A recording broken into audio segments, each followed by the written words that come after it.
Konsiderohet aeroporti më i miri i botës sipas Skytrack, të paktën në 2 vitet e fundit, por ka një numër rekordesh. Në momentin që do mbarojë 2030 me 200 milion pasagjerë, do të jetë aeroporti më i madh i globit. Njëkohësisht është aeroporti i tretë në sipërfaqen më të madhe në Europë, rreth 76.5 milion metra katror.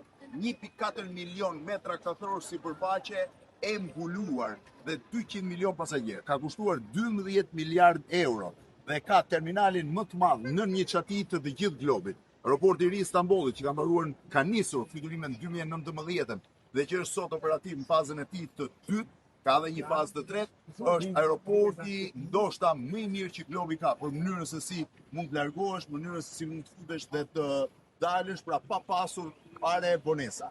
Është një prej kryeveprave të ndërtimit në Turqi dhe njëkohësisht një prej atyre po e quaj veprave që i kanë dhënë një njohje të madhe ndërkombëtare Turqisë. Ka 2000 fluturime në ditë, nga të cilat thuajse 1/3 është Turkish Airlines dhe lidh Azinë me Europën dhe Europën me lindjen e largët. Është një prej aeroporteve ku ka një numër pafund restorantesh dhe dyqane luksi që bëjnë atë të ngjashëm me një mall, ndërkohë që në fakt është një aeroport. Shihni dyqanet, shihni tabelën me 2000 fluturime në ditë.